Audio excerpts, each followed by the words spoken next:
Hi, welcome to our show, Around Thurston County. I'm your host, Patrick Babineau. Around Thurston County is all about the people, places, and issues that make Thurston County an interesting place in which to live and work. Today, we are in downtown Olympia at the new Hands-On Children's Museum, one of the largest of its kind in the Pacific Northwest, and we're really pleased to have with us its executive director, Patty Belmonte. Patty has nearly 30 years' experience in education, arts, special event planning, and communications.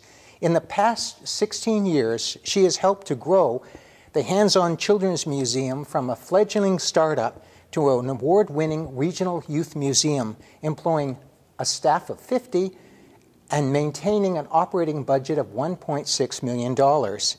Patty is past board member of the Olympia Rotary Club and currently serves on the board of the Visitors and Convention Bureau. She is a recognized leader in her field and a recipient of numerous awards and honors.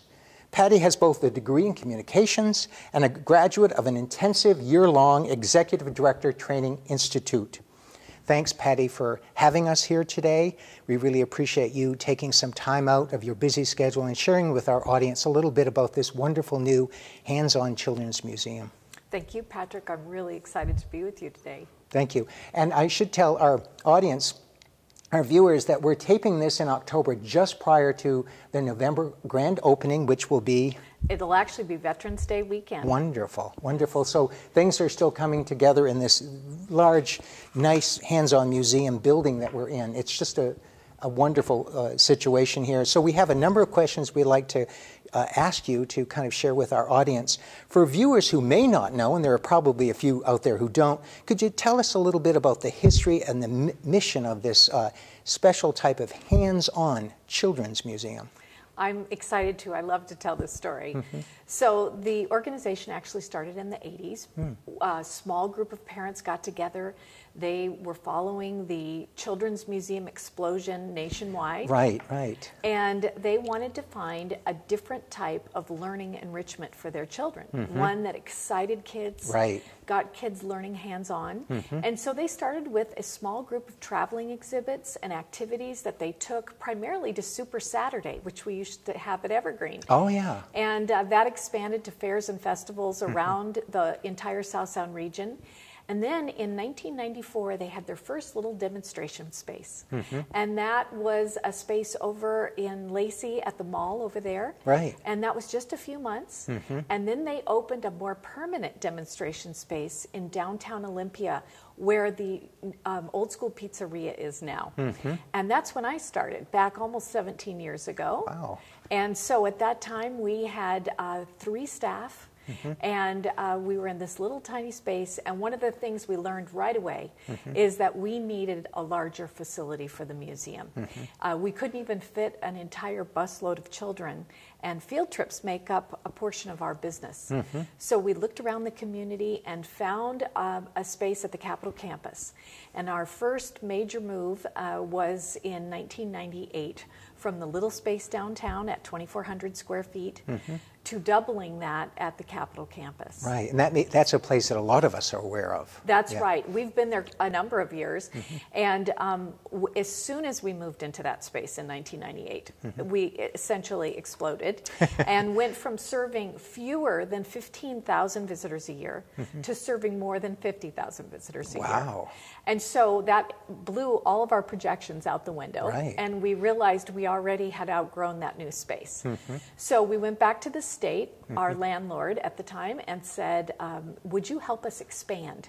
And they said, well, we might have the space behind you coming available. So in 2001, we expanded behind us to double the museum again, going now from 4,800 square feet to almost 10,000 square feet. And with that move, we went from serving 50,000 visitors to over 100,000 visitors. Wow. And then in the last several years, with no room to grow in the space that we were at on the Capitol campus, we had to hold our big event, Sand in the City, off-site, down at the Port Plaza. And we grew our visitation outside of the museum. And so we served last year 162,000 visitors. Wow. With many of those actually being served at Sand in the City and at other off-site locations. So now, in November, we are opening the new Hands-On Children's Museum, and we hope to serve 212,000 visitors in this location. Wow, that's amazing. And to have that number and to have that growth, wow, that really says that this type of museum is meeting the needs of a whole lot of people. Who are some of these visitors that come to this museum? Well, it's a great story because when we first started, it was primarily local families. And as we've grown and as we have been able to add more relevant and exciting exhibits, we have really drawn visitors from all over the country, many countries. We have families who have relatives in Japan. They may come visiting the States, come to Olympia. We find that we have visitors that have family in Portland, family in Tacoma, and they'll meet in Olympia for the weekend to come to our museum. Oh, yeah, that works. So we actually have families from all over. Certainly we serve the 6-county Southwest Washington region primarily. Because there are wonderful children's museums all up and down the I-5 corridor, we also find we're a nice stop for families coming from Portland all the way up to Bellingham and back down again. Wow, that's amazing. Doesn't the museum also work with schools? We do. School visitation is a good chunk of our visitors. And what's really wonderful is that certainly for the kids in Grays Harbor, in Lewis County, in Mason County, there aren't a lot of other opportunities. And rural Southwest Washington, really, unless they go to Portland, Olympia is a key destination. That's right. So we've been very successful in raising grant funds so that we can offer free admission for rural and Title I schools all throughout Southwest Washington to come and access the museum's programs. Wonderful. And your budget, I think I read this on your website, approximately half of that is through grants, because you are a nonprofit, and half of it is through charges to visitors. Is that right? Yeah, actually, we're very entrepreneurial here at the Children's Museum, and it's really closer to about 65% of our revenue comes from earned income. Wow. So That's would great. be admission charges. That might be if you're holding your birthday party here, special events. I see, right. And then about 35% of our revenue comes from contributions, and most of our contributed revenue supports our free programs. One of the things that we're really proud of at the Children's Museum is that we have one of the largest access programs in the entire state. So that means more visitors can come and access the museum's free programs for free or for a reduced admission. Wonderful, wonderful. I know I was talking with my niece, who is a teacher up in Pierce County, and she, I think she teaches 3rd grade, if I'm not mistaken. And, yeah, and she was talking about the exciting time she had last year with her class, coming to your existing Hands-On Children's Museum, and she's very excited about this one. Yes. Because the children really, that's something that they remember for a long time, that was kind of an interesting, wonderful experience that you can almost look back on. A lot of us can remember some childhood experience or two that we enjoyed, and for them, this can be that experience. You know, it's so true, and one of the interesting little research points is that when adults are surveyed, something like 95% of all adults can look back on a field trip experience and identify that it had a serious and long-lasting impact on their life. And usually very positive. Very positive, usually very positive. And that's what we have been, we would like to think, and hope to become for even more children throughout Southwest Washington. That's just fantastic. That's great. So I think you already answered why the Hands-On Children's Museum had to relocate to this larger site. And this is quite a site here. There's quite a bit of land, and there's a lot that looks like it's going on. You're fixing up on the outside and getting together, and a lot in here. Can you share a little bit more with us about what's happening right now? Yes. So in terms of our expansion, as we said, we really have a lot of visitors. And for programs like our Free Friday nights, we would have visitors waiting around the block to get into the museum. And so that was certainly necessitating our move over to a larger location.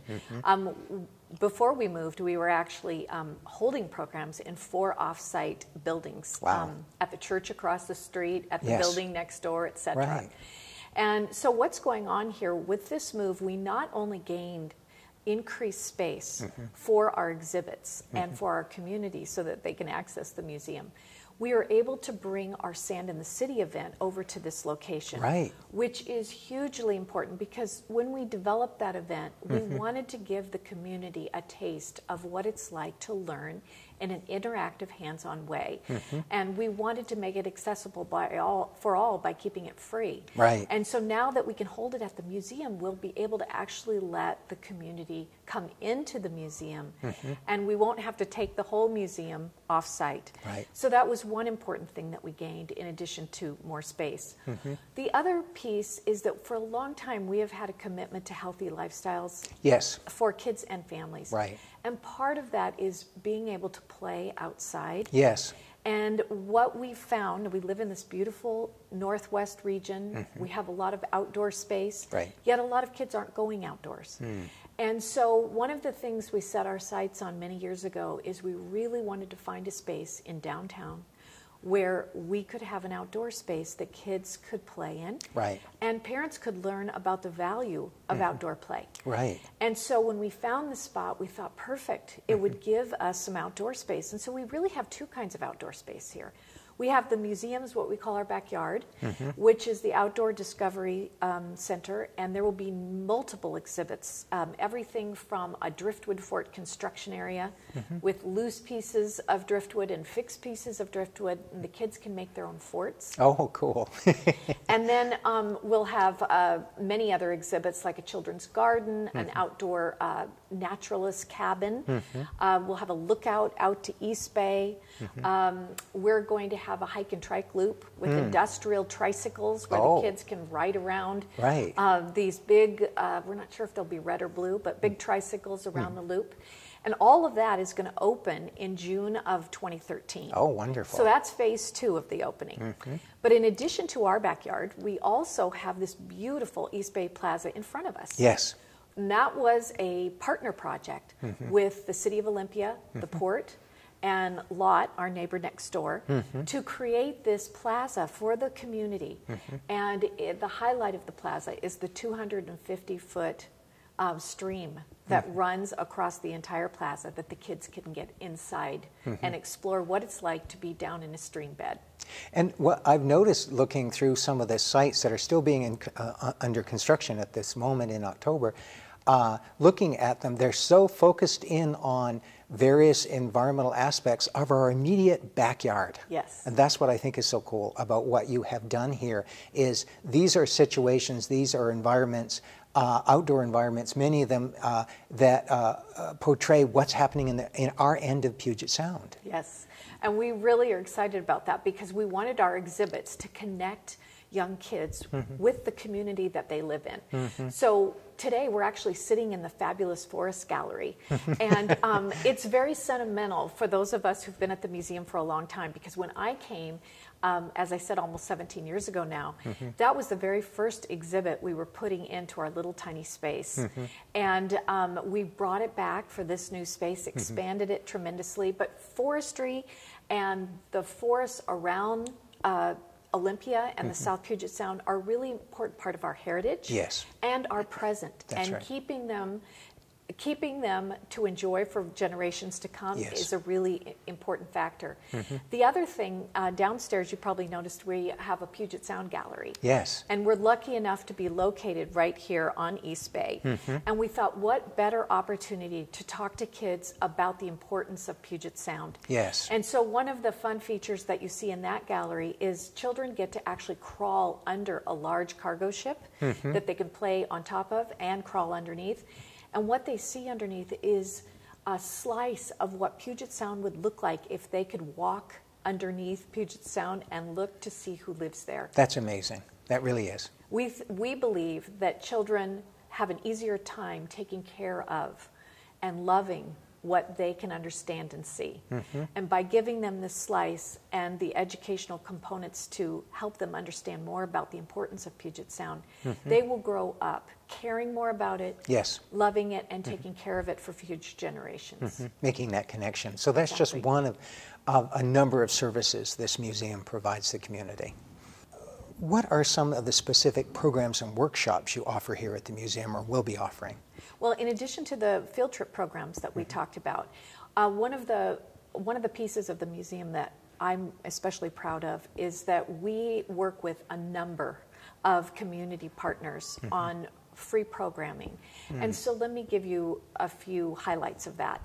For example, monthly in the museum, we have support programs for children and their mothers who are affected by domestic violence. Oh, wow. And it's really great because we're able to take the kids with our trained educators and involve them in programming while their mothers seek support services. Good.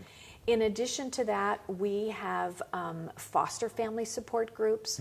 We have support groups for families of children with autism. Wonderful. And one of the unique features of this museum is that we actually designed the whole museum to have experiences for children of differing abilities and children who may have autism, who may be in wheelchairs, who may have special needs. We really tried to be thoughtful about designing the museum around their needs as well, which we couldn't do in the old space. Right. And so we have a lot of support group programs that happen in the evenings.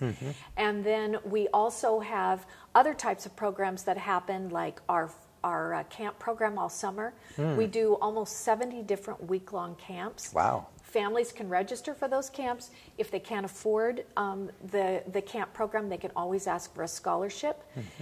We already mentioned birthday parties, and we do after-hours events at this new facility as well.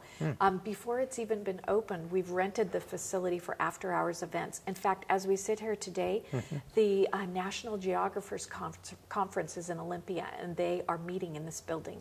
Wonderful. So wow, that's fantastic. So another way that this facility meets community needs is being able to rent out to those different organizations that really need some type of conference or meeting space. Yes, and usually it's unique because we don't have anyone in the building right now, so they can do that. It will be more typical that we'll do after-hours events. We're reserving our Monday, Tuesday, and Wednesday evenings for our partner programs. Right. And then our Thursday, Friday, Saturday, and Sunday for rentals, for businesses, for organizations in the community, that sort of thing. Wonderful, great. Could you tell us a little bit about some of the exhibits you plan to have? I think you have exhibits scheduled throughout the year. Yes. That are different and something new, so that if someone comes once or twice, they can also look forward to a new exhibit every few months. Is that right? Yeah, the way that we decided to install the exhibits is really going to be great for our visitors because they can look forward for the next year and a half to something new coming in. Excellent. And so in first wave in November, we'll be opening about 75% of the indoor exhibits. And there'll be plenty to play with. And then we will also have wonderful educational programming happening in each gallery. We have in the new space, we have about 8 different galleries, of which 2 of our specialty galleries will be our Birth to 4 Gallery, Snug Harbor, it's called in this space.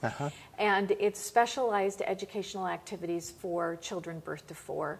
And then we also have our beautiful art studio, which is 4 times the size of our old art studio. Wow, great. And so we are deeply committed and connected to the arts community in Olympia, and we'll be having visiting artists coming through with different kinds of programs in that studio. So that will, just the programming alone will be something to look forward to as the year progresses. But then in the early part of 2013, we'll start to have new exhibits continue to come in as funding permits us to do that. Right. And then next spring, late next spring, we'll start to get ready to open the outdoor space, and we'll start opening some of those outdoor exhibits. And then all through the summer, next summer, those outdoor exhibits will be open.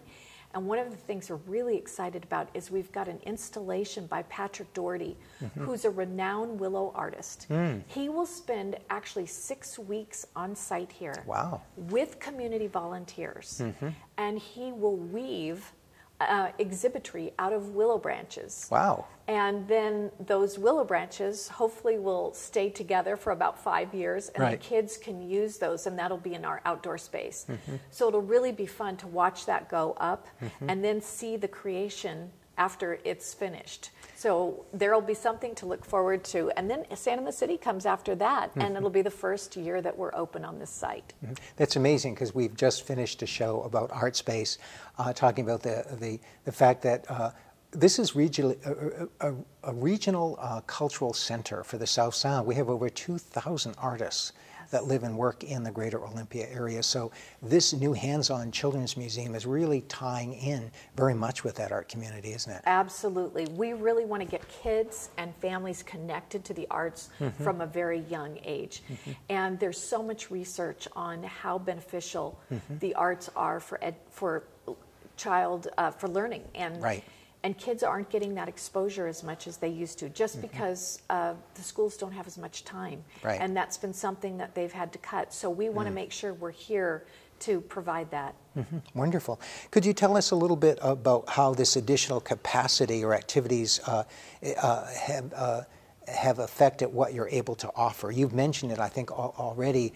How much larger is this new hands-on children's museum compared to the existing one, for example? The building itself is about 3 times the size. Great. The exhibits and the classrooms probably about a little more than 2 times the size. We had to, part of our growth was to pick up room for our staff and our volunteers. Right. One of the things that the community may or may not know is that we have over 500 volunteers that Wonderful. support us during the year.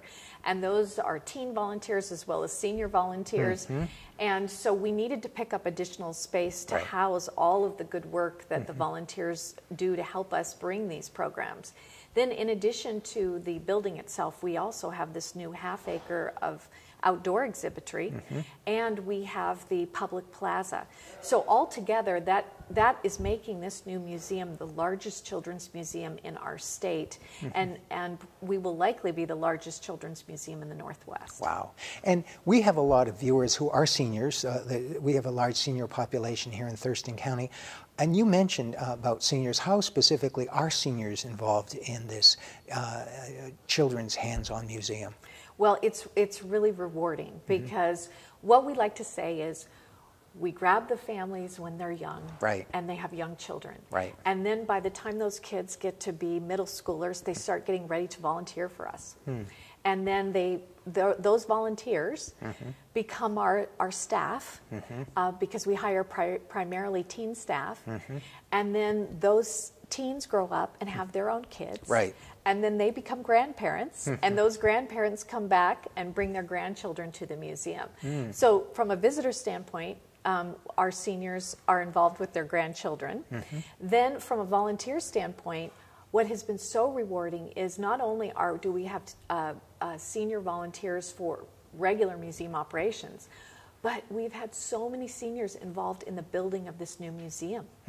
It's really great, because we've had retired carpenters and retired teachers, and we've had retired business people, all involved in some aspect of helping us get the museum doors open. That's wonderful. So this museum is affecting people on every age level. That's correct. That's our great. goal. That's right. We want you to be connected with us your entire life. That's right. The show's being taped, as I mentioned earlier, in October. Could you tell our viewers a little bit about the grand opening of the new hands-on children's museum? As you mentioned, for the Veterans Day long weekend, could you tell us a little bit about the grand opening itself? Yes, I'm happy to. We have we have a really exciting jam-packed grand opening. It basically starts at Veterans Day weekend and runs all the way through the end of the year. Wonderful. But the core, we start with our members opening, and everyone who's a member prior to opening will be invited for timed entry. So you can actually sign up so that you don't have to wait. Hopefully it won't be raining, but maybe it should be raining by then.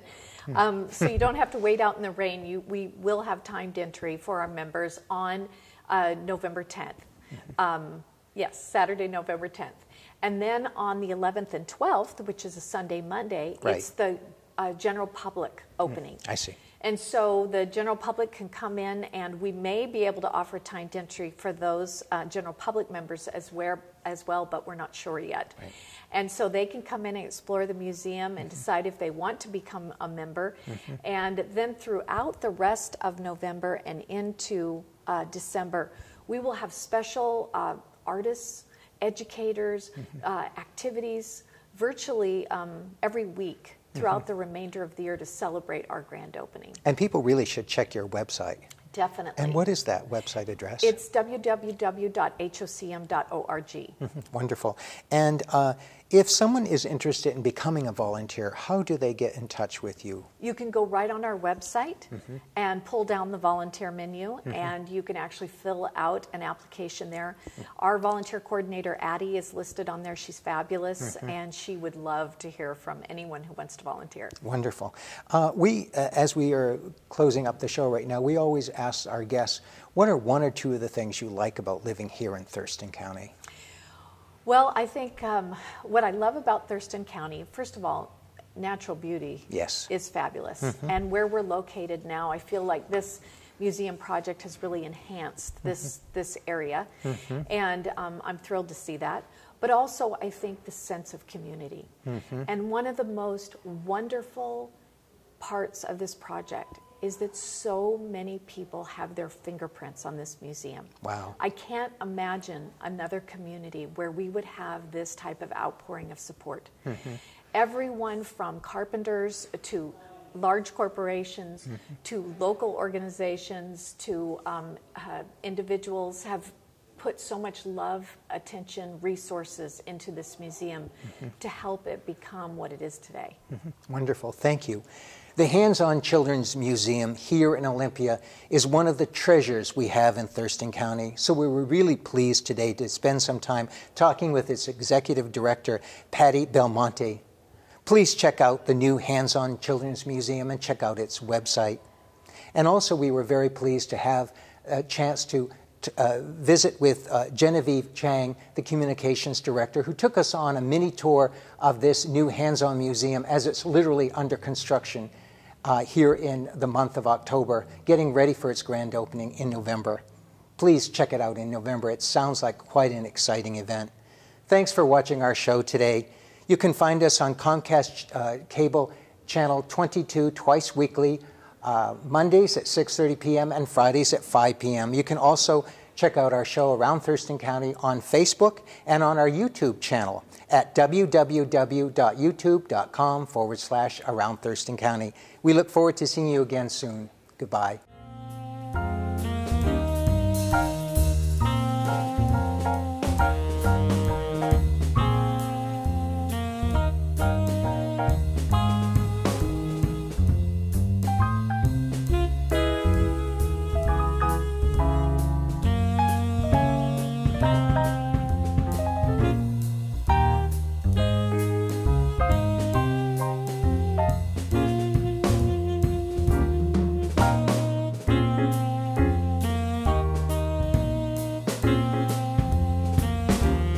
Bye.